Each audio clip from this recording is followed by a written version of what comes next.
그리스도를 본받아라는 말씀으로 함께 말씀 나누겠습니다. 그리스도를 본받아.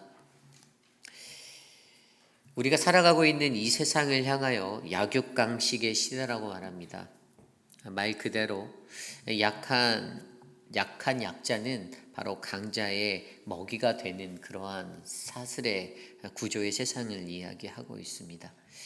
연약한 자들, 약한 자들은 세상에서 그들의 힘으로는 이룰 수 있는 것들이 그다지 많지 않습니다.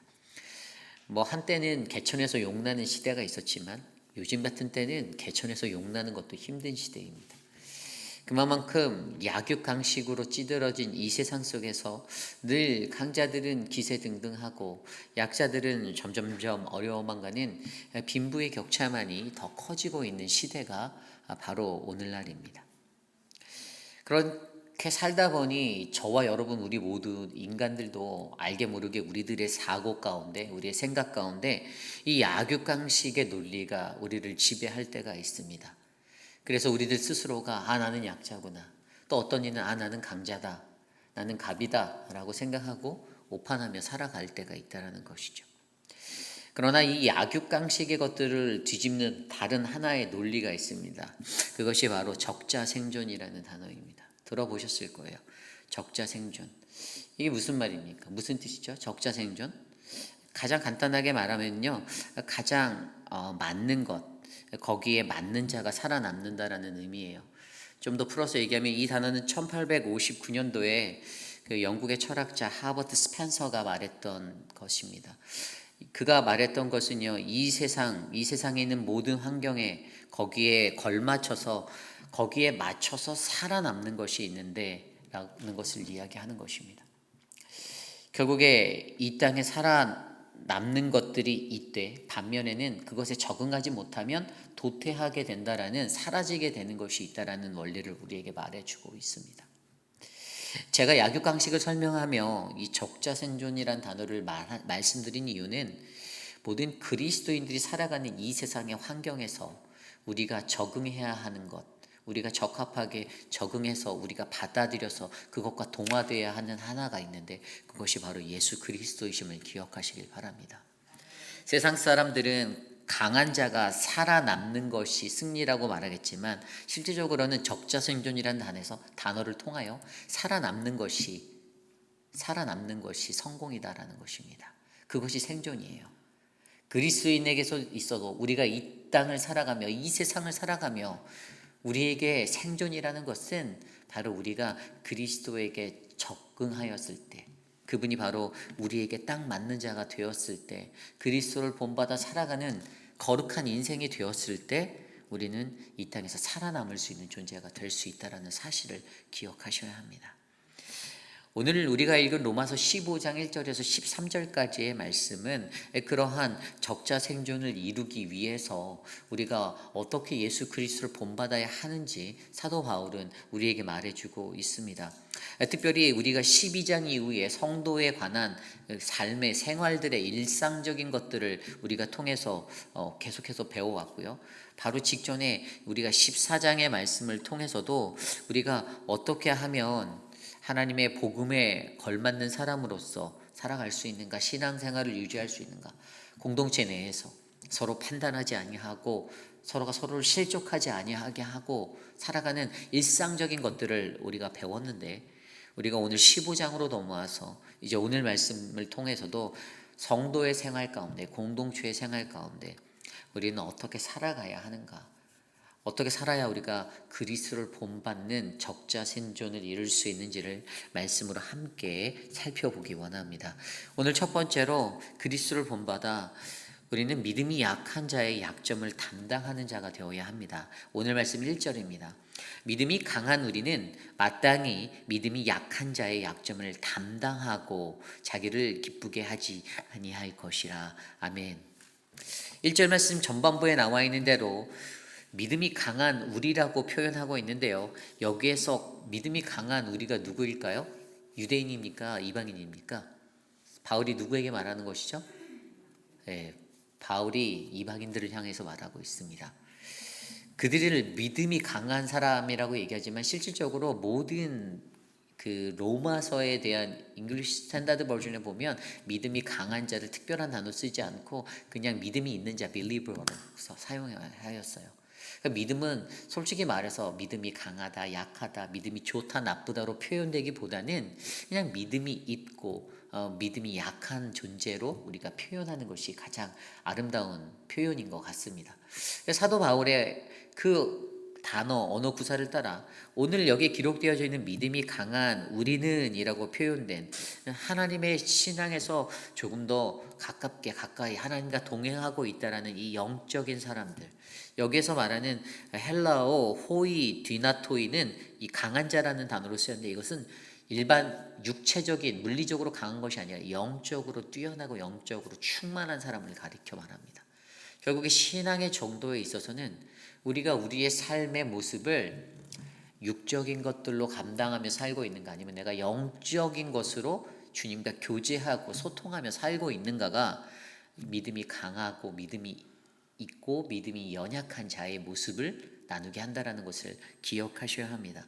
그래서 믿음이 강한 우리들, 영적으로 충만한 강한 사람들, 이 믿음이 있는 사람들에게는 너희가 지켜야 하는 책임적인 의무적인 그러한 것들이 있다. 신앙에 있어서 이것을 말해주는 거예요. 책임 있는 실천이 너희에게 요구되어지는데 그 첫 번째가 바로 믿음이 약한 자의 약점을 담당하라는 것입니다. 믿음이 약한 자의 약점을 담당하라. 근데 여기 분명히 보면 앞에 마땅히라고 쓰였잖아요. 마땅히. 이것이 무슨 뜻입니까? 이것은 must예요. 우리의 의무예요. should가 아니에요. would가 아니에요. 이거는 must, have to. 우리가 반드시 지켜야만 하는, 우리가 반드시 이것을 감당해야만 하는 것이다라고 얘기합니다. 결국에 좋은 공동체에 좋은 믿음에 있는 사람들의 모습은요, 자신의 삶을 통해서 다른 사람들을 견인해낼 수 있는 그런 능력이 있는 사람들이어야 한다는 것입니다. 그리고 이것은 의무이고 책임이에요. 옵셔널이 아니에요. 믿음이 있는 사람들은 반드시 이러한 모습으로 살아가셔야 합니다. 어제 말씀에서 살펴본 대로 다른 사람을 실족시키고 다른 사람을 판단하고 비판해서 넘어뜨리는 자, 그들은 믿음이 있는 자라고 말할 수 없다는 것이죠. 고로 믿음이 있는 자는요, 내가 가지고 있는 이 하나님을 향한 이 영적인 거룩함을 가지고 다른 사람들을 신앙의 중심으로 끌어낼 수 있는 거룩하고 복된 삶, 그 삶의 자리로 인도할 수 있는 자여야 한다는 사실을 기억하셔야 합니다. 나 때문에 나와 똑같은 신앙인이 되게 만드는 게 너무 좋죠. 그런데 그게 어떠한 모습의 신앙인이냐라는 거예요. 빈수레가 요란한 신앙인이 되느냐, 아니면 알곡이 가득 채워져 있는 그러한 신앙인의 모습으로 살아가느냐. 여러분들이 신앙생활 하시면서도 저희 공동체 안에서 저 사람은 진짜 굉장한 신앙인이다라고 느껴지는 분들이 있을 거예요. 이전에 지나갔던 소천하셨던 권사님들이나 이전 세대들 가운데서도 저도 누군가 이야기를 들을 때가 있어요. 그 분은 정말 기도하시는 분이었고 교회를 위해서 늘 수고했고, 이런 분들의 이름을 제가 듣습니다. 여러분들의 마음 가운데 그렇게 기억에 남는 그러한 분들이 계시잖아요. 그래서 그분 덕분에 또 주방에서 봉사도 하시고 교회에서 봉사도 하시고 그 믿음을 본받아 살아가시잖아요. 오늘날 이 회의비라니 장로교회 우리 교회에서 그 역할들을 여러분들이 이어받아, 그 정신을 이어받아 섬기고 계시지 않습니까? 왜죠? 그들의 롤 모델적인 그 믿음이 강했던 그들이 믿음이 약했던 우리를 담당해 주셨기 때문 아닙니까? 결국에 여러분도 동일하게 그러한 자리에 서셔야 합니다. 앞으로 한 세대가 더 지나가고 또 다른 세대가 이 교회를 지켜낼 때 그들이 저와 여러분들을 그러한 믿음이 있는 자로 기억하시기를 바랍니다. 그들에게 어떻게 기억되길 원하십니까?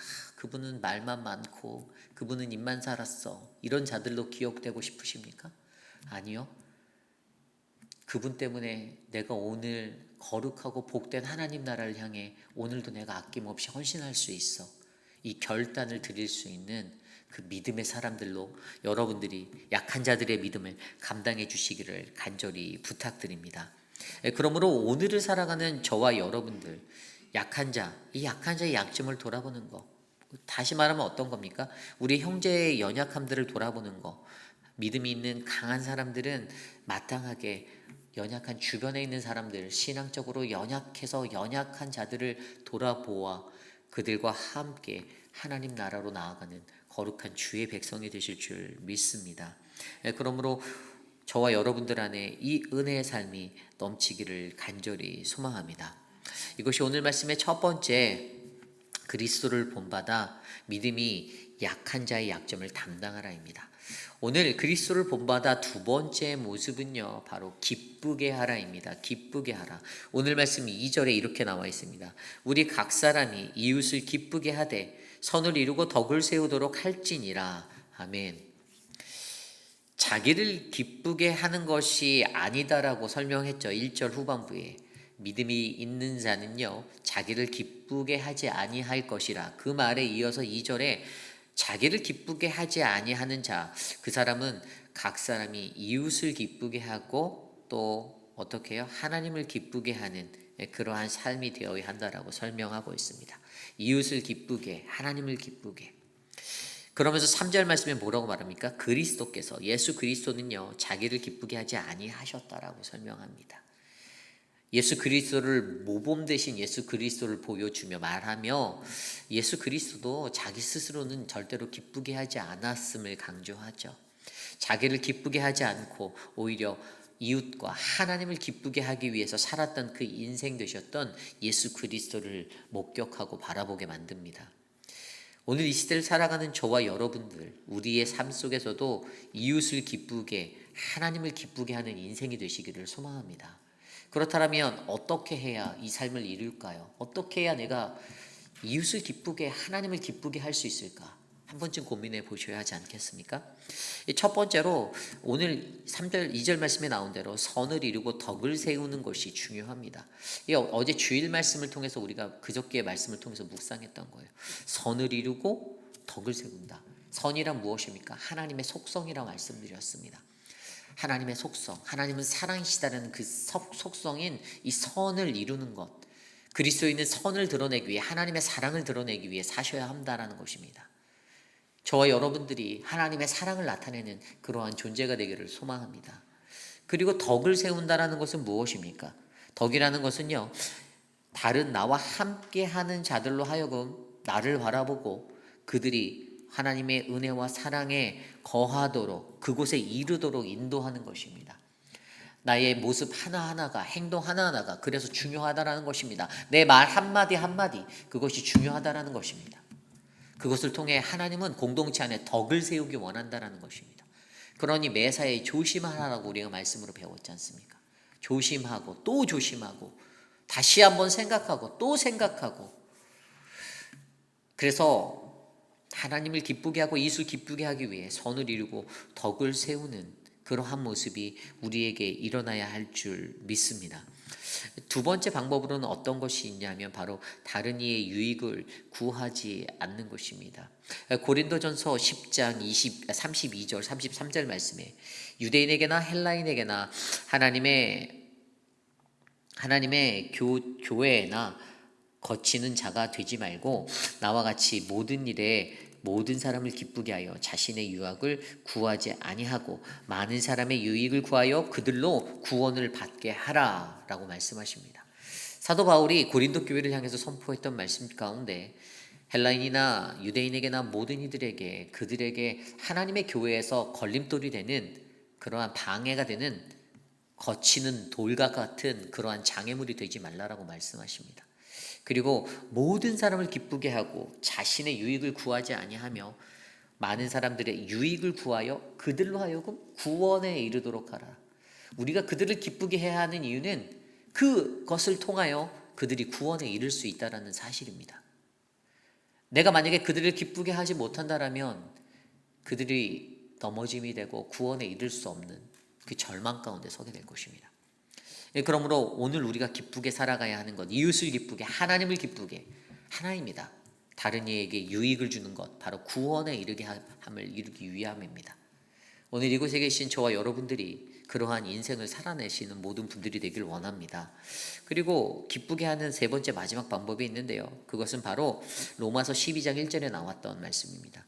내가 하나님의 모든 자비하심으로 너희를 권하노니 너희 몸을 하나님이 기뻐하시는 거룩한 산 제물로 드리라. 이는 너희가 드릴 영적 예배니라. 아멘. 바로 우리가 영적 예배자가 되기 위해서입니다. 어떻게 하라고요? 우리의 몸을 거룩한 산 제물로 드리라. 로마서 12장 1절에 나와 있는 이 말씀은요, 어떠한 의미입니까? 형식적인 예배를 주님이 기뻐받지 않으신다는 겁니다. 내가 내 삶에서 일상에서 내가 산 제물이 되어야 한다는 것입니다. 구약시대 때에 제물을 가지고 주님 앞에 하나님께 나아가 예배를 드렸어도 그들이 하나님의 얼굴을 대면할 수 없었던 그 자리에서 오늘날 우리로 하여금 그 제물 되신 예수 그리스도를 통하여 우리가 스스로 제물 될 수 있게 그 은혜를 베풀어 주셨기에 오늘 저와 여러분들의 삶을 통하여서 여러분들이 일상에서 진정한 산 소망 되시는 예수 그리스도를 따라 산 제물로 나아가는 그 믿음의 행보가 이어지셔야 합니다. 내가 제물이다라고 생각해 보십시오. 무슨 말입니까? 전인격적으로 주님을 만나고 주님을 경험하고 하나님께 나를 아낌없이 드릴 수 있는 자, 그러한 자가 되어야 된다는 것입니다. 이것이 바로 기쁘게 하기 위한 세 번째 모습, 바로 우리가 영적 예배자로 살아가야 하는 모습입니다. 저는 오늘 이 모습들을 통하여서 이 땅을 살고 계시는 저와 여러분들이 그리스도를 본받아 이웃을 기쁘게, 하나님을 기쁘게 하는 거룩한 믿음의 자녀 되시기를 소망합니다. 오늘 세 번째로 그리스도를 본받아 세 번째 모습은요, 바로 서로 받으라, 서로 포용하라입니다. 오늘 말씀 7절 이후의 말씀에 이렇게 나와 있습니다. 그러므로 그리스도께서 우리를 받아 하나님께 영광을 돌리심과 같이 너희도 서로 받으라. 아멘. 여기서 눈에 들어오는 단어가 바로 받아라는 단어입니다. 예수 그리스도께서 저와 여러분들 우리를 받으셨다라고 합니다. 그래서 그것이 어떻게 됐다고요? 하나님께 영광 돌리심과 같이 되었다라고 해요. 그렇기 때문에 너와 우리 모두가, 너희도 어떻게 해요? 서로 받아야 한다라고 얘기합니다. 받다라는 단어는 어떠한 뜻일까요? 이것은 받으라는 단어 헬라어 프로 슬람바 네스데라는 단어인데요. 이건 영접하다, 환영하다예요. 용납하는 것입니다. 죄 많은 우리들을 그리스도께서 용납하셨던 것처럼, 웰컴해 주신 것처럼 우리도 서로 웰컴하라는 것입니다. 세상에 죄가 없는 사람이 어디 있겠습니까? 세상에 완벽한 사람이 어디 있겠습니까? 여러분들도 그렇고 저도 그렇고 다 죄 많은 인간들이잖아요. 그 죄 많은 사람들이 뒤섞여 사는 세상 속에서, 공동체 안에서 서로 아웅거리고 다웅거리고 사는 것이 맞습니까? 그렇지 않다라는 겁니다. 웰컴해 주어야 한다라는 거예요. 내가 보기엔 저 사람이 조금 이상한 것 같고 정신병자 같아 보이기도 하고 또라이 같아 보이기도 하고 제대로 된 사람 아닌 것 같아 보이기도 해도 용납하라는 것입니다. 내 눈에 거슬리고 내 눈 밖에 나는 것 같아도 내 눈에서 맞지 않는다 하여도 받아들이라는 거예요. 왜죠? 그리스도가 우리를 받아주셨으니까. 그리스도가 나 같은 사람도 받아주셨으니까 받으라는 말입니다. 용납하라는 거예요. 이것을 이루라는 겁니다. 그런데 우리들의 일상은 어떻습니까? 잘 안 받습니다. 받기 어려워요. 가둬버리죠. 선을 그어버립니다. 경계를 두어버립니다. 이 사람은 이런 사람이야. 이 사람은 이런 사람이야. 받지 않는 것에 대한 타당한 이유가 있을 수도 있습니다. 그렇겠죠. 그럼에도 불구하고 우리들에게 이 땅에서 그리스도인으로 살아감에 있어 우리는 어떻게 살아야 한다라고요? 예수 그리스도를 너희가 정말로 본받았으면 너희는 서로 포용해야 한다라고 말씀하고 계시는 겁니다. 그러므로 저는 이곳에 계신 저와 여러분들이 우리 사랑하는 회빛비라니 장로교회 공동체 안에서 사랑하는 성도들 서로가 서로를 본받아 서로를 포용할 수 있는 거룩한 믿음의 자녀들 되시기를 간절히 축복합니다. 오늘 마지막으로 그리스도를 본받아 마지막 모습은요, 바로 함께 즐거워하라입니다. 10절 말씀입니다. 또 이르되 열방들아 주의 백성들과 함께 즐거워하라 하였으며, 아멘. 11절입니다. 또 모든 열방들아 주를 찬양하며 모든 백성들아 그를 찬송하라 하였으며. 우리가 잘 알고 있는 신앙생활의 가장 행복한 것은 함께 울고 함께 즐거워할 수 있는 믿음의 공동체인 줄 믿으셔야 합니다. 우리 공동체는 그러한 공동체가 되어야 합니다. 남의 슬픔이 나의 즐거움이 돼서는 안 됩니다. 나의 즐거움 가운데 내가 거하려고 하면 그것이 그렇게 느껴질 수 있지만 그러면 안 돼요. 그리고 내가 살아가는 것에 있어서 분명히 나의 모습을 비추어서 늘 생각해 보면 우리는 분명히 함께 가는 동역자들이 있어서 행복한 신앙생활을 할 수 있다는 것들을 느끼게 됩니다. 혼자 가기가 얼마나 어렵습니까? 저 혼자 이 새벽 시간에 나와서 예배 드리려고 하면 힘들 거예요. 그런데 새벽마다 함께하는 분들이 계시지 않습니까? 그래서 힘을 내서 더 열심히 예배를 하려고 노력하고 하나님 앞에 서려고 할 수 있습니다. 그게 은혜예요. 함께 한다라는 은혜. 그런데 주님이 오늘 우리에게 함께 즐거워하라, 왜 그렇게 말씀하십니까? 12절에 이렇게 나와 있습니다. 또 이사야가 이르되 이새의 뿔이 곧 열방을 다스리기 위하여 일어나시는 이가 있으니 열방이 그에게 소망을 두리라 하였느니라. 아멘. 열방을 다스리기 위해 일어나는 그리스도를 이야기하며 이사야서의 말씀을 통하여 예수 그리스도께 소망을 두어야 하는 이유를 놓고 있습니다. 함께 즐거워하는 자들, 함께 즐거워하는 그 이유는요, 바로 우리의 소망 대신 예수 그리스도를 바라보게 하기 위함입니다. 소망의 하나님을 발견하게 하려고, 소망이 넘치게 하려고 우리에게 말하고 있습니다. 13절입니다. 소망의 하나님이 모든 기쁨과 평강을 믿음 안에서 너희에게 충만하게 하사 성령의 능력으로 소망이 넘치게 하시기를 원하노라. 그분이 원하고 계세요.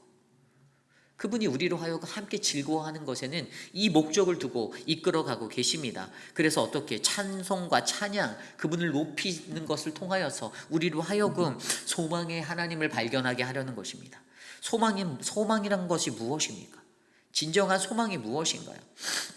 이 소망은 세상적인 기대를 두는 것이 아닙니다.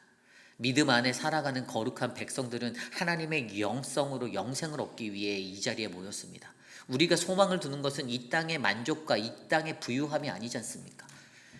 이 생의 것들로 누리고자 하는 것이 아니지 않습니까? 우리가 왜 어디에 소망을 두고 예수를 믿고 우리가 왜 어디에 소망을 바라보며 나아갑니까? 하늘의 소망을 보고 나가잖아요. 우리는 영생이라는 하나님이 주시는 그 영원한 생명, 그 은혜를 얻기 위해 그 소망을 바라보고 살고 있습니다. 앞서 우리가 읽었던 4절 말씀에 보면요, 무엇이든지 전에 기록된 바는 우리의 교훈을 위하여 기록된 것이니 우리로 하여금 인내로 또는 성경의 위로로 소망을 가지게 함이라. 아멘. 우리가 성경을 읽는 진정한 목적이 뭐라고요? 영생에 대한 소망을 갖기 위함이다라고 설명하는 거예요. 이것이 어디서 온다고요? 인내함과 그리고 성경의 위로를 통하여서 내가 소망을 느낀다, 그리스도를 바라본다. 우리가 이 믿음의 원리를 기억하셔야 합니다. 내가 하루 종일 말씀을 듣고 내가 매일매일 말씀을 들여다보아도 이 소망의 위로를 발견하지 못하면 아무것도 아닌 거예요.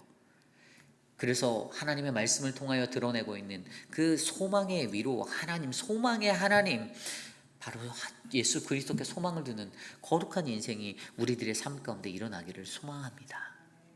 이것이 오늘 말씀의 마지막, 바로 그리스도를 본받아 바로 함께 즐거워하라입니다.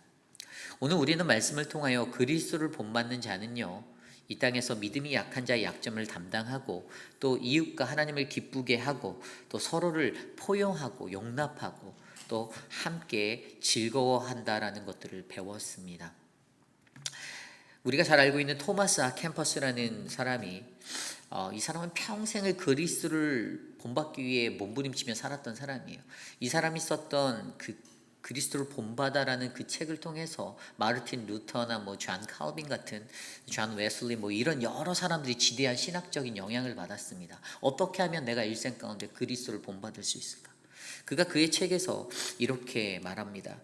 이 세상에 속한 것을 지나치게 바라보면 하늘의 것과 영원한 것을 잃어버릴 수가 있다. 일시적인 것들로 우리가 사용할 수는 있지만 영원한 것들은 반드시 소망해야 한다라고 말하고 있습니다. 하늘의 영원한 것을 구하는 우리 모두가 되시기를 원합니다. 그리스도를 본받아 하늘의 것을 채우고 그리스도를 따라 살아가는 우리들, 그때 오늘 5절 6절에서 말씀하신 대로 우리는 서로 뜻을 같이 하는 한 마음이 될 것이고, 그리고 한 마음으로 아버지께 영광 돌리는 그 놀라운 은혜를 찾아낼 줄 저는 믿습니다. 한 마음과 한 입으로 말한다, 일치된 고백입니다. 우리 안에 일치된 신앙의 고백이 일어나는 그리스도를 본받아의 이 놀라운 역사, 약육강식이 아니라 적자생존으로 그리스도께 적합한 자로 생존하시는 우리 모두가 되시기를 축복합니다. 오늘 주신 말씀을 놓고 함께 기도합니다. 하나님, 오늘 말씀을 통하여 우리에게 주시는 은혜가 하나님 내 삶을 인도하길 원합니다. 예수 그리스도를 어떻게 하면 본받을 수 있을까? 어떻게 하면 예수 그리스도를 닮아 살아갈 수 있을까? 하나님, 나와 함께 하옵소서. 기도드립니다.